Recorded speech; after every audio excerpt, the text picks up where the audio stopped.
brought a guy home to have fun from a club but got panicked when my husband returned unexpectedly. Hey Reddit, I'm Haley, and I've got a story to share that I never thought I'd tell anyone. I honestly never thought I'd be here posting, but I guess life can be surprising. I've made a terrible mistake, one that has turned my world upside down and shattered everything I thought I knew about myself and my marriage. My husband, Chris, has made it clear that there's no way he'll ever forgive me, and I genuinely don't know what to do. I'm hoping to get some helpful advice from the Reddit community. My name is Haley, and I'm 32 years old. Chris, my husband, is 30. We have a 5-year-old son. We met at my cousin's birthday party way back in college, and we instantly clicked. After exchanging numbers, we went on a date, and the rest is history. I've always loved Chris, and our relationship has been great. He's the kind of person who sacrifices for others, believing in helping and doing what's right. At first, he took care of the bills while I stayed home with our son. It was an arrangement we agreed on before marriage. Chris has a demanding job, and he often works late nights for weeks on end. As time passed, Chris's demanding job really started to get to me, and it took a toll on us. I found myself spending more and more evenings alone, dealing with our son and the daily grind. While I understood why Chris had to work so hard, it left me feeling incredibly lonely.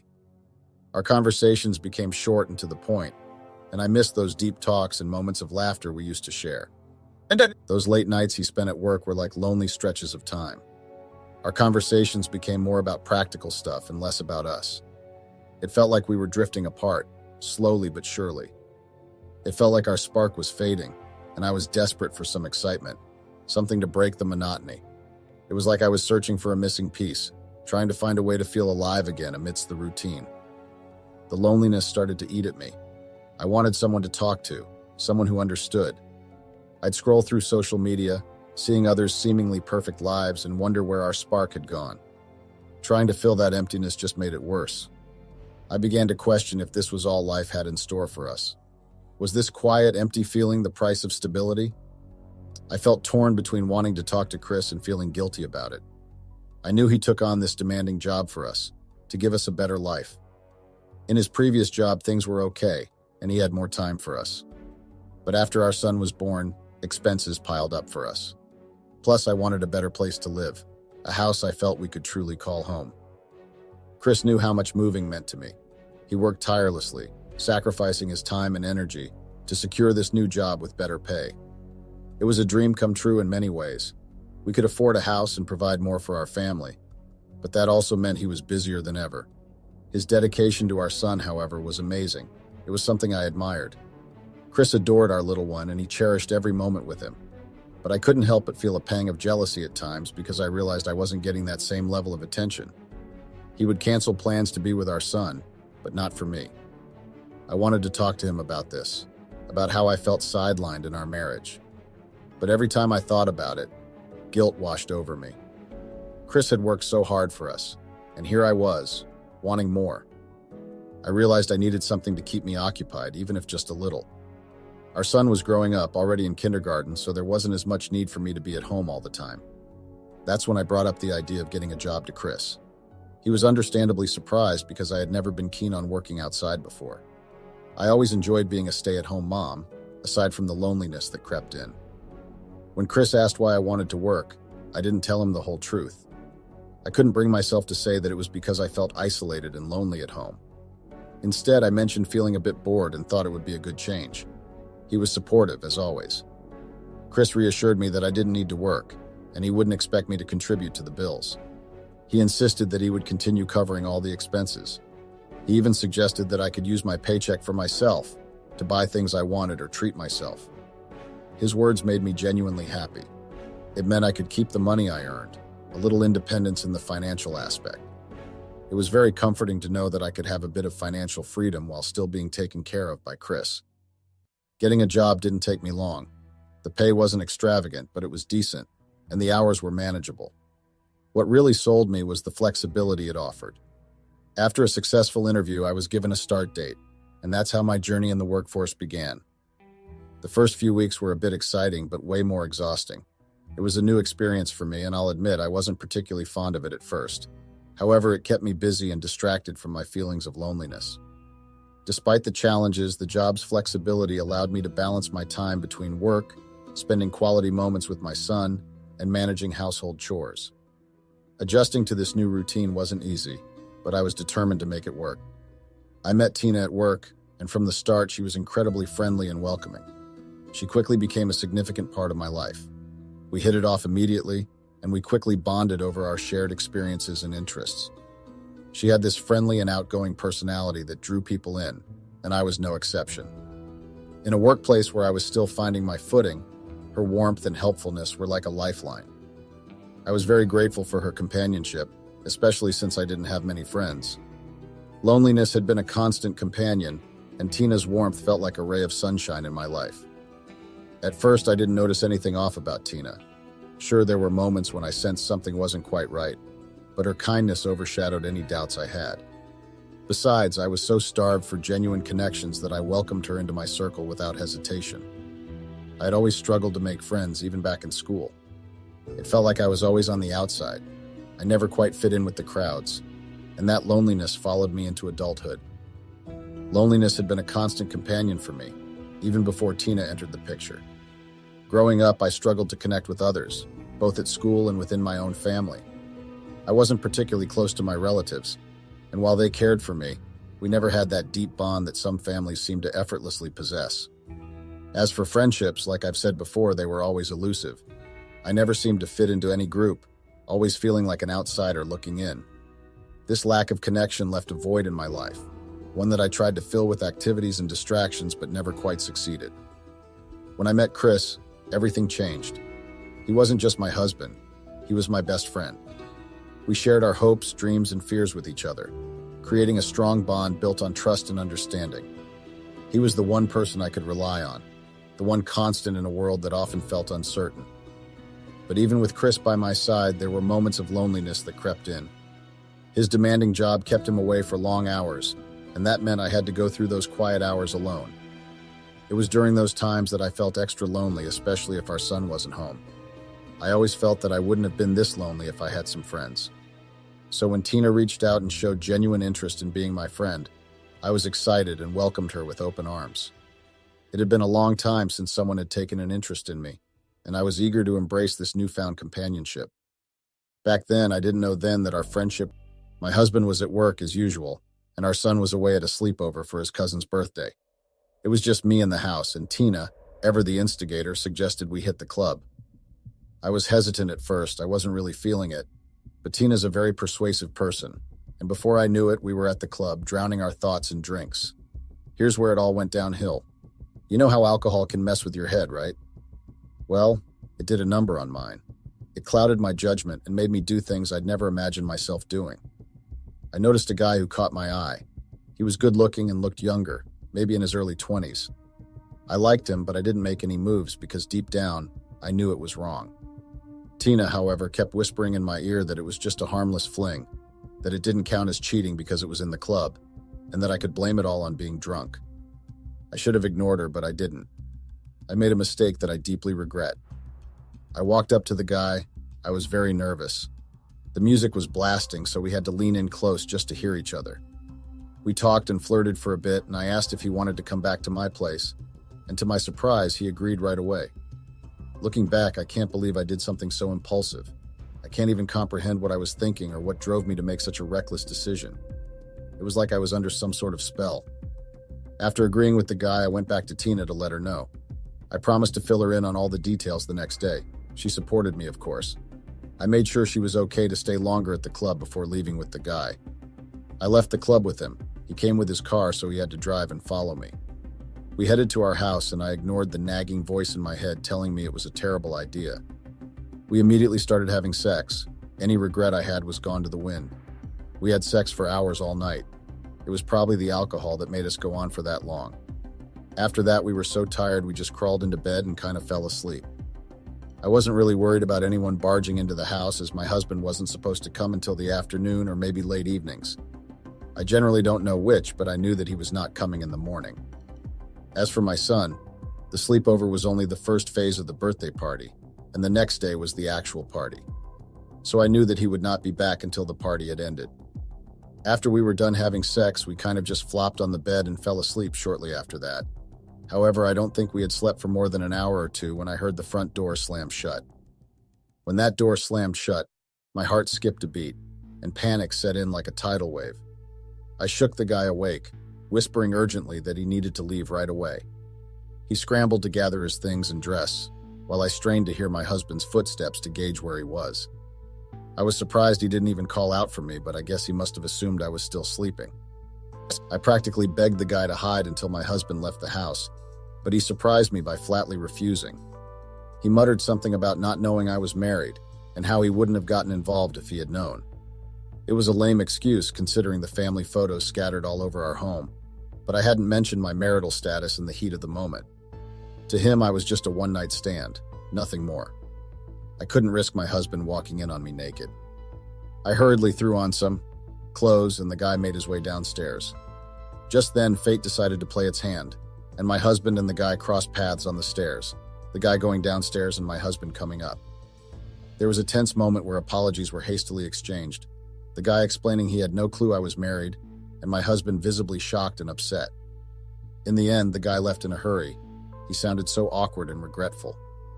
I stepped out to face my husband. I had started crying at this point. I knew there was no easy way out of this mess. I'd been caught red-handed. I began with the classic "I was drunk" defense, hoping against hope that it would somehow soften the blow. But Chris wasn't having any of it. He was disappointed and was still in disbelief. He told me in no uncertain terms that alcohol was no excuse for betrayal. His words cut through me like a knife. He reminded me that we had been together for years, and he knew me well enough to know that I wasn't the type to lose control when drinking. My attempt to blame it on being drunk fell flat in the face of his logic. Desperate to shift the blame, I mentioned Tina and I lied that she had forced and dared me to do it. But Chris wasn't buying that either. He called it out as a feeble attempt to deflect responsibility. He told me that I was a grown woman capable of making my own decisions.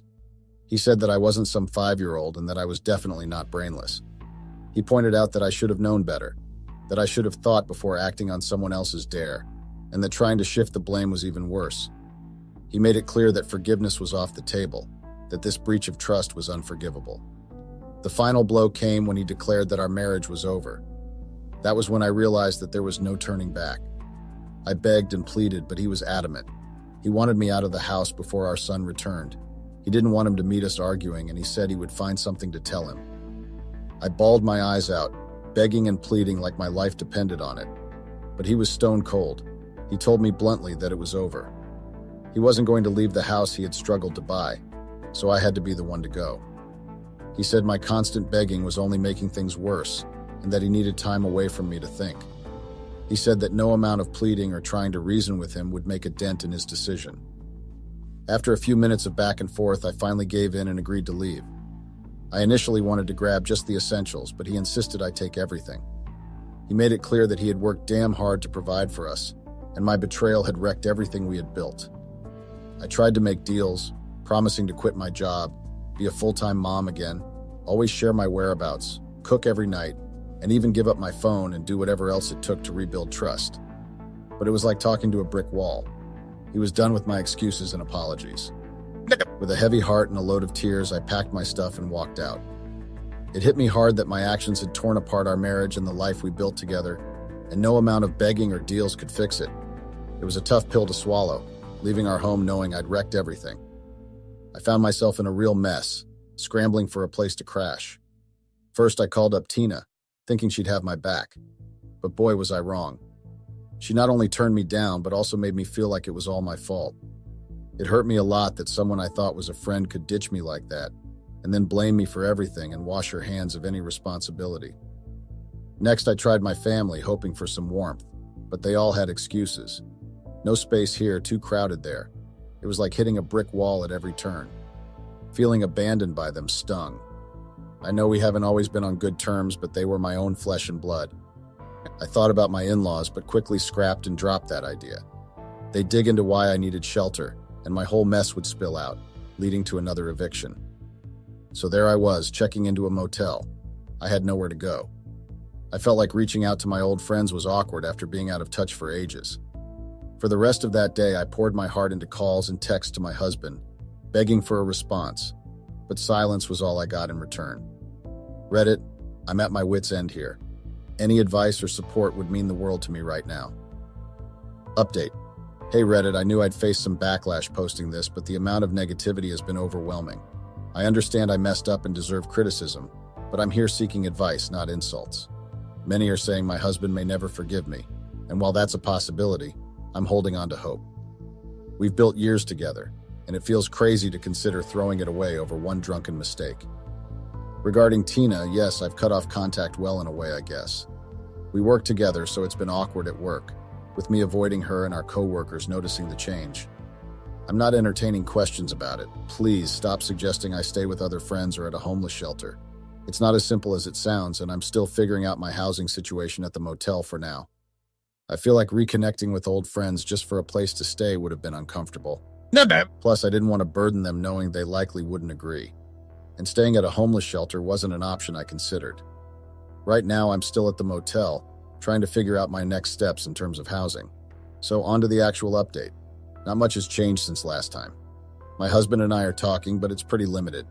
We've only had a couple of conversations, mostly about our son and when I can see him. Now, on to my family drama. They reached out, and let's just say they didn't hold back. They put all the blame on me, no surprise there. They said they'd take me in if they could, but they made it clear they thought I messed up big time. And as for my in-laws, they weren't any nicer. They basically said I deserved what I got and hinted they're on board with my husband's divorce plans. So yeah, it's been a real mess with everyone pointing fingers and no one really offering any real help or understanding. Update. Hey Reddit, so it's been a while since I last updated. A lot has happened, and honestly, it's been quite overwhelming. First things first, I got served. Yep, divorce papers. It's official now. It's been weeks since everything unraveled, and I've been trying to keep myself occupied with work. Unfortunately, I still haven't managed to get that transfer I was hoping for, but I'm hanging in there. As for Tina, well, it seems like she's finally understood the gravity of the situation. She's keeping her distance now, which honestly I appreciate. It's better this way. I still see my son whenever I can, but it's not the same as before. On the family front, there hasn't been much communication after that initial confrontation. It's like they've washed their hands of the whole situation and have left me to deal with the aftermath on my own. I've had some time to reflect on everything, and I've come to accept that this chapter of my life has reached its end. Forgiveness seems like a distant dream now, and that's something I've had to make peace with. It's not easy, but I'm taking it one day at a time. Update. Hey Reddit, it's been quite some time since I last checked in here, and honestly, I never thought I'd be updating this thread again. After the overwhelming negativity I faced, I sort of retreated and tried to focus on picking up the pieces of my life. But I feel like I owe you all one final update, so here it goes. The divorce has been finalized. It was a relatively standard procedure as far as divorces go. We didn't have much to divide between us. The cars were in his name, and he was the one handling the payments all along. Similarly, the house was also in his name. That was a decision his parents pushed for back then. So I guess that worked out well for him. I started questioning if my ex-husband truly loved me because he never put anything in my name, not even the cars. I did receive some alimony, probably because I had been a stay-at-home mom for a significant period. The amount was decent and helped me get by for a few weeks, which I'm grateful for. In terms of custody, my ex-husband got custody of our son. He was ecstatic about it, and I could see how much it meant to him. It was tough for me, and I shed a few tears over it, but I know that my son has always had a strong bond with his father. This marks the end of a chapter for me. I'm sad about how things turned out, but I'm also ready to move forward. As for Reddit, I've grown to dislike this platform due to the overwhelming negativity I faced. I might even delete this account eventually. However, I wanted to express my gratitude for the solid advice I did receive amidst all the negativity. Thank you, Reddit. Sometimes it's better to start looking at someone's background before you get them into your life. I mean, they say intimacy is the most powerful thing that is shared by two people who love each other. So when someone shares their body with their partner, then they go outside their relationship and share their body and soul with another person. I don't understand it. So I, male 35, met my gorgeous wife, female 28, in Starbucks. She worked there. When I met her, I was late for work. I wanted a latte to go to start my busy morning. I walked in there and she was minding her own business, not taking care of her customers. I called out for her to get assistance as I was standing for almost 5 minutes not being assisted. Then she started speaking. Her voice was so calm and sweet, she explained herself and told me she was new there. We dated for 2 years and then I proposed to her. I couldn't wait any longer to make her my wife. She was what and who I needed in my life. So we decided to tie the knot 2 months after I had proposed to her. We moved to a lovely neighborhood in Hollywood after I had proposed to her. I wanted her to be a housewife. I was afforded and I was providing everything for her, so she didn't need to work at Starbucks anymore because I was already taking care of her in every way possible. As much as she had agreed to become a housewife, she asked me to allow her to start her own business that she was going to run at home. I didn't have any problem with that. She wanted to start an online boutique, so I supported her in her dreams. A year into our marriage, my life changed. I was always busy, but when I got time, I would spend it with my wife. She understood that I was a busy guy, and that was what I loved the most about her. As much as she stayed home all day, she knew how to keep herself busy. She would do workouts in the morning and yoga afterwards before she starts her day. We would never have serious arguments nor fight, but we would argue about small things like decision-making. I was the man of the house. My marriage has been good ever since we moved to this neighborhood on the north side of Hollywood. My neighbors were kind people and very humble, especially my next-door neighbor. I found out that he owned a gym that is around our neighborhood and his wife is a book writer. They were the ones who welcomed us when we first moved in, and that was how we got along. We grew to be good friends. My neighbor was the one who introduced us to other neighbors. We would have a neighborhood gathering twice a week called Wine Wednesday since I was always busy. I was always late, but my wife was always there. My neighbor was the one who hosted the gathering, so it was hard to say no. Sometimes I would not feel like it, but I had to show up for my wife's sake. As much as my neighbor and I were friends, well, that was what I thought. I had noticed that he had been a little close to my wife. I was not jealous or anything. Like I said, we grew to be good friends. They would work out at his gym and do yoga together. I thought that was the main reason why they were close. He also had a wife who was young and beautiful, but my wife was a dime, I had to say.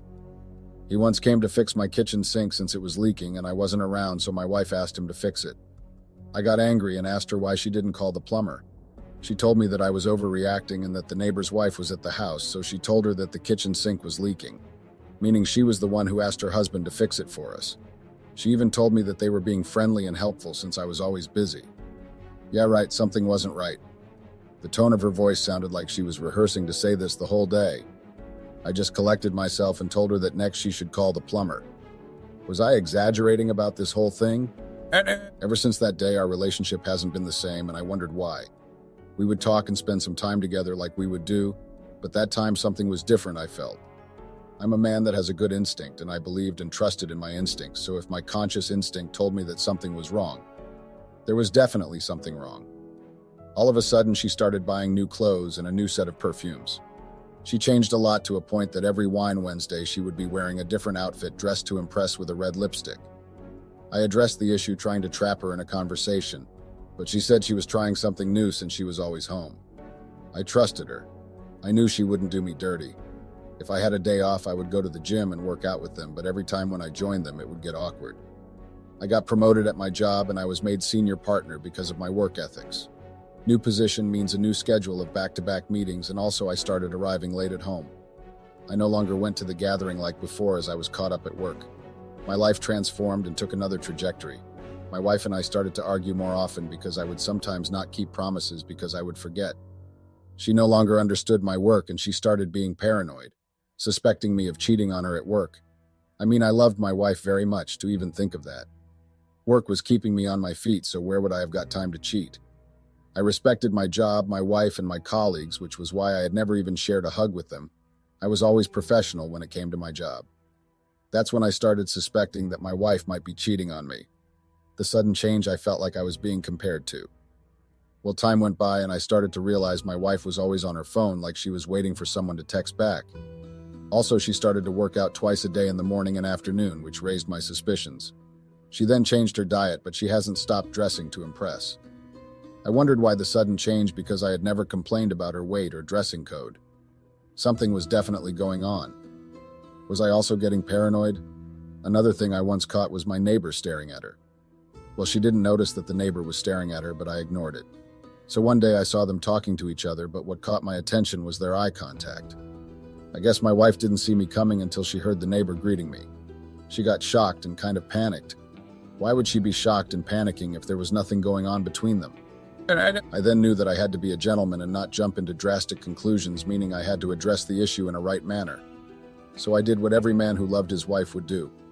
I told her that she should stop going to Wine Wednesday, which led to a very huge argument. I also wanted to cancel going to the neighbor's gym, but I didn't want to be seen as controlling, and I sensed that something was happening between those two. So I had to dig and start my own investigation to get to the bottom of everything. I mean, my guts were telling me that whatever I would find would not be good. It would have been silly if I sent a private investigator to monitor my wife's every move. So I had to play the long game so I could catch them by myself. So I started arriving home at different times. Some days I would just park 5 houses away from my house just to see who was visiting my wife. I was desperate and needed answers, but to my surprise I got nothing, meaning she played it safe around the neighborhood. I still had doubts. I knew something was up, so I decided to go to the gym one afternoon, and to my surprise my wife wasn't there, including my neighbor. So I rushed home and she wasn't there either. My mind started puzzling up as I was trying to figure out her whereabouts. I tried calling her phone, but it went straight to voicemail. That raised the suspicions that I had already had. It really made me angry that my wife would actually betray me like that. I mean, I trusted her. Yes, I was no longer giving her enough time and attention because of work, but that didn't mean she should get attention on another man's arms. Was I paranoid? The way my wife had changed, it made me doubt my decisions of making her my wife and moving to this neighborhood. I mean, it had been my dream to move to the north side of Hollywood, but I had never thought me moving to this side would actually change my wife. I had thought she was humble and quiet, but I had thought wrong. Another thing that I had noticed but never put my mind to was when I got home. She was no longer meeting me from my car to welcome me back home, like she would wait for me at the door and give me a kiss. She would prepare me a nice bath after work, then it would be followed by a mouth-watering dinner. I fell in love with her every day. I appreciated the way she came back looking drunk, greeted me, and went to our bedroom suite. She didn't even look me in the eyes or offer me a kiss. It was like she was guilty of something. So I decided to check her phone, and to my surprise, she had changed her passcodes, which raised eyebrows to me because she had never changed her passcodes. I mean, she was my wife, we trusted each other, meaning there should be no secrets between us. She knew my passcodes, even my bank pins. That was how much I trusted her. So I took it upon myself to find a way to throw away her phone because it showed that she was definitely hiding something, and I was yet to find out. I prayed that it wouldn't be something that would jeopardize our relationship and break our marriage. A month passed with her behaving like a teenager, sneaking in when I was asleep and going out when I was at work. So I called the CCTV company and asked them to connect the cameras around the house and put another one outside facing the neighbor's house. I knew it was creepy of me, but I had to find out what was happening in my house when I was at work. There is a proverb that says, "What happens in the dark always finds its way to the light." So what I was doing was putting what was happening in the dark to light. Smart, right? The following day, the IT guys came and did their job. My heart and conscience was happy that I would be able to discover the truth that my wife had been hiding. Nothing stays hidden forever anyway, so it was either I find it myself or get someone else to find it for me. But because I respected my wife and our marriage, I decided to dig the truth out for myself. To tell the truth, I was not ready to find out what I had found, but I had to know what my so-called wife was hiding from me. My palms would sweat, my heart beating out of my chest as I had to check the footage every time I got home from work. One thing I was grateful for with these cameras was that I was able to even watch what was happening in my house when I was at work. My wife's behavior really made me act like an obsessed psycho or a stalker. I didn't want to awaken the arrogant animal that was in me because if I did, I would have acted rashly and end up hurting Maureen for something I had no proof of. So I got home and went to my mini office. That day I had found Maureen at home. She even prepared dinner for us, which was very surprising because I don't know when last I had eaten dinner prepared by her. In my mind, the only thing that came was that she was home because the neighbor's wife was around. That was the only explanation I could come up with. So I watched the footage and saw that day she was bored, as she was home the whole day. At the neighbor's house, I saw that the neighbor had gone with the wife, which explained why Maureen was indoors the whole day. You would see that the conversation I was trying to make was boring her, so I decided to drop a bomb at her just to see her reaction. I told her that I was ready to start my own family, as in having children with her. She choked on her food and told me that she was not ready for a child. I didn't understand why she was not ready to have a child because she was doing nothing rather than sitting at home, checking on her online boutique than nothing else. I asked why she was not ready to give me a child. She just told me that she still had a lot to do, and that a child was the last thing on her plan book. I knew that what she was saying was a lie.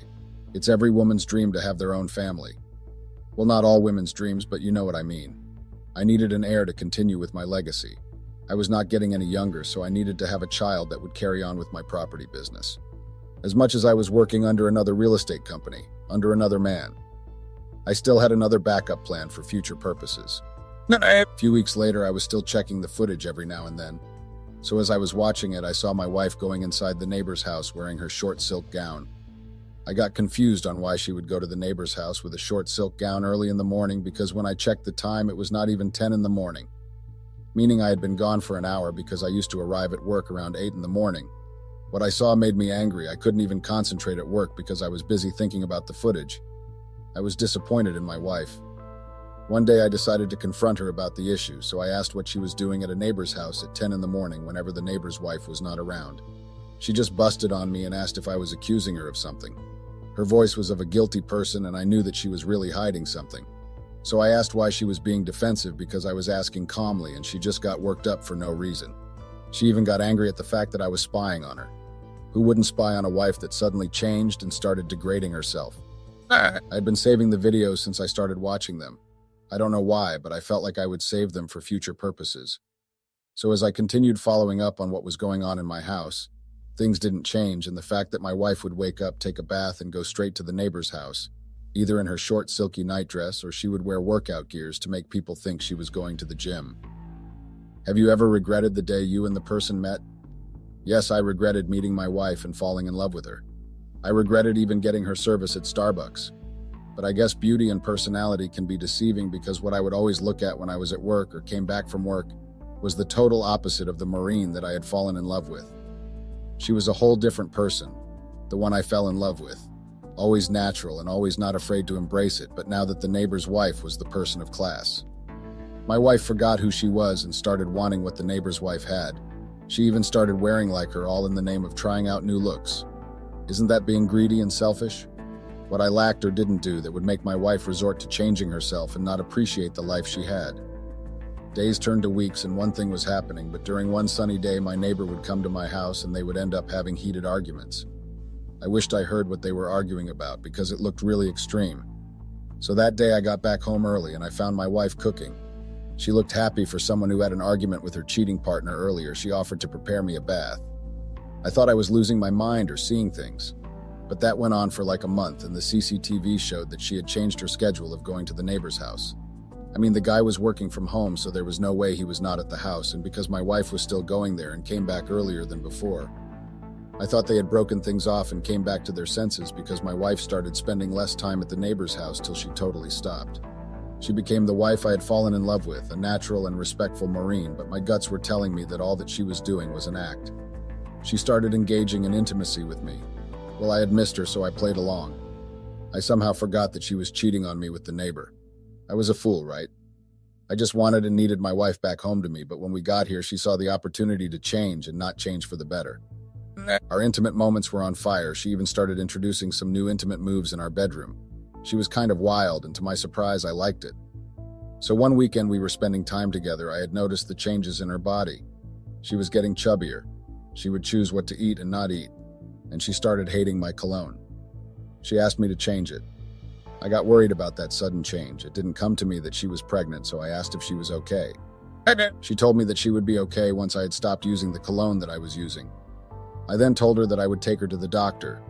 She just flipped and told me that she was fine. She didn't need any doctor. I knew my wife was like the back of my hand, so I knew that something was definitely up, because she got angry for no reason and was constantly vomiting. Was I that ignorant to see the symptoms of pregnancy in her? I took some days off at work to take care of my sick wife. She would tell me that she was coming down with flu or she needed to reflux her digestive system. She said she was suspecting that she had bile. I mean, if you had bile and came down with flu, she would have agreed to go to the doctor and get medications for it, right? One day when she was sleeping, I was trying to clean up the house, and it was the day of the garbage truck. So as I was getting rid of the garbage that was in our bedroom, I dropped something by mistake, and that something was actually a pregnancy test and a paper that was written safe abortion. I looked at my wife with a lot of disgust and disappointment. I knew that if she was pregnant with my child, she would have told me, and the pregnancy test was stating that she was 5 weeks, meaning she had gotten pregnant before she came back to her senses. I was angry at the fact that she had fooled me. She was going to plant the pregnancy on me and make me take responsibility for a child that was not mine, because she had talked to me about her being ready to be a mother 2 weeks before I found out about the tests. I felt like the biggest fool because I was somehow happy at the fact that she was finally ready to carry my child, but she was already carrying one and it was not mine. I continued being the caring and loving husband, but I knew that I had to surprise both of them because the neighbor had made his wife a fool, and I was also made a fool by my wife. So one Wine Wednesday, I went to attend it. That day, my wife didn't make it, saying she was not feeling well, so I went alone. When I got there, the neighbor's wife welcomed me. We started talking about random things and told me that she was happy that she was finally pregnant after trying for almost 5 years with her husband. So the bastard had hit 2 birds with 1 stone, the nerve. I got livid to the point that I wanted to take at least a knife and cut off his private part because he didn't know how to keep it in his pants. Without acting rational and suspenseful, I told the wife that there was something that I had wanted to discuss with her. I had to lie and tell her that I needed her to write me a book about me and my achievements. I told her that it was time I take full responsibility and focus on my property business because it was also doing well, but I was still enjoying working at Prestige California Houses Agency. The neighbor's wife agreed to write me a book, so I asked her to come by to my office when she was free. Luckily, she had taken a leave of absence at her workplace, so she came to the office the following day. I asked her nicely that she shouldn't share what we were going to do with her husband because I didn't want my wife to know either, which she understood. So I woke up early and went to the office. The neighbor came to my house. He and my wife started arguing about something. As I was busy watching the neighbor's wife get in my office and apologize for being late due to traffic, I understood and we started working. I then gave her my laptop and asked her nicely not to panic and think of her unborn child. She got confused at first until she saw the video. What caught my attention was that the neighbor and my wife were no longer arguing, but they were doing the deed on my couches. I got pretty angry and didn't know what to do. I wanted to destroy something, but I had to act calm for the sake of my neighbor's wife and her unborn child. She was already crying a mess, and I felt bad because the guy was two-timing a good woman who did nothing but to love his cheating ass. Some guys are just ungrateful. I had to calm the neighbor's wife down and asked her to help me stop whatever that was happening in our houses. She was livid but managed to calm down after some time. We decided to head back home, so we rescheduled the meeting for another time. I told her that we would go to my house so we would find both of them. She agreed, and when we got there, I had a spare key with me, so I opened the door.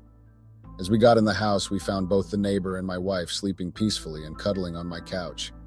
My heart dropped. I was mixed in emotions. I was angry, disappointed, hurt, and I don't know how I would put it, but I was not myself. I was brought back by the neighbor's wife, shouting at the neighbor. She started making noise and causing a scene. I understood her frustrations and hurt. She started hitting her husband with everything that she saw was in front of her. I looked at my wife with disappointed and hurt eyes. She couldn't even look at me in my eyes. I then went to my mini office to take out the pregnancy test that she had taken and took it with me where everyone was. I gave the neighbor the test and an abortion paper and told him to take responsibility for the mess he had created. But that didn't happen before I gave him a very mean punch. I didn't want to hit Maureen because of her condition, but I don't know what I would have done if she was not pregnant. I told her to pack her rags and get out of my house. She started apologizing and telling me that it was a mistake. She got tempted because I was not always home, so she got lonely, and one thing led to another. I didn't care about her explanation, but I wanted her gone, and gone far away from me before I committed a homicide. I then called my lawyer and asked her to draft divorce papers for me. The neighbor's wife was crying so much to a point that she started getting pains. I saw blood going down her legs. I knew there and then that we had a problem. So I decided to rush her to the hospital and told Maureen that I didn't want to see her when I came back and threatened to assault her and her boyfriend if anything happened to the neighbor's wife. When we got to the hospital, we were told that she came in late and she had already lost a child. I don't know why I felt hurt, but I was hurt and felt guilty for her pain and sorrow. When I went back to the neighbor's house, I found my wife, Maureen, and her affair chilling in the sitting room at our neighbor's house. The nerve they had to not even think of Aisha, neighbor's wife. As much as I was angry at Maureen, I was also hurt, disappointed, and humiliated. But you know what angers me the most was that I asked what was going on between her and the neighbor, and she bluntly lied to me and said it was nothing. So that evening when I found them both in the neighbor's house, I confronted them well more like I asked what was going on between them. And guess what? My lovely and disloyal wife rushed to answer the question that I had asked. She had tried to deny that she and the neighbor were busy playing houses with Aisha's husband. I laid out the photographs and texts in front of her, her eyes filled with guilt and shame. She had broken down, begging for forgiveness, promising it would never happen again. But I couldn't bring myself to believe her, couldn't bear the thought of being with someone who had deceived me in such a cruel way. The moment he caught them together, everything inside him snapped. I was angry at the fact that both of them were lying to my face and in front of the evidence, that enraged me to a point that I lunged at Mike, wife's AP neighbor, fists clenched and rage burning in my eyes. Mike's face paled as he realized what was happening, but it was too late.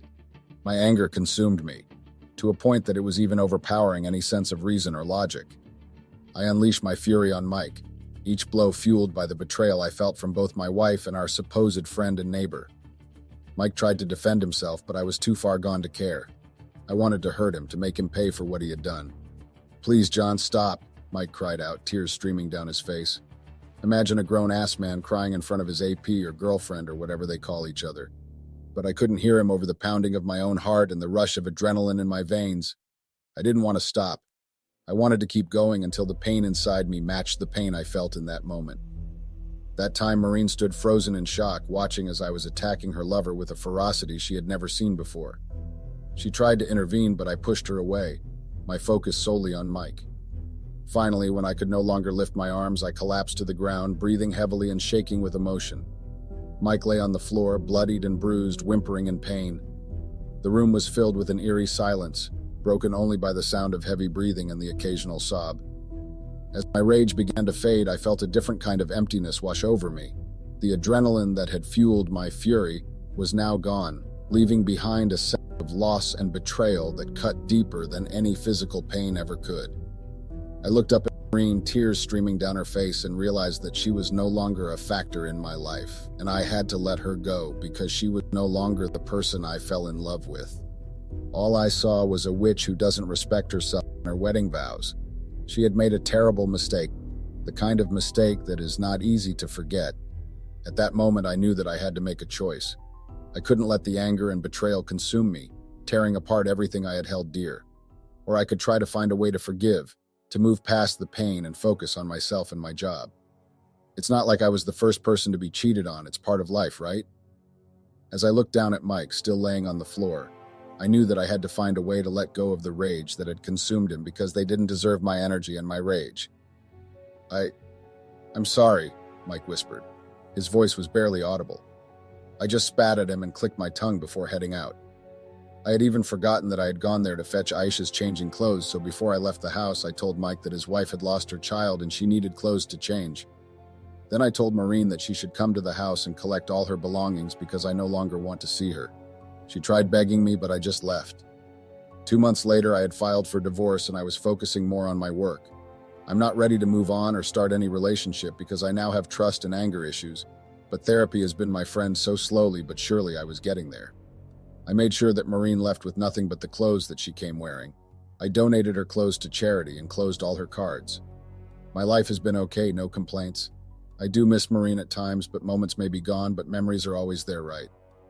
I have one problem, though. I do want to move on and go on dates, but the issues that I have are somehow stopping me. What should I do? Any advice?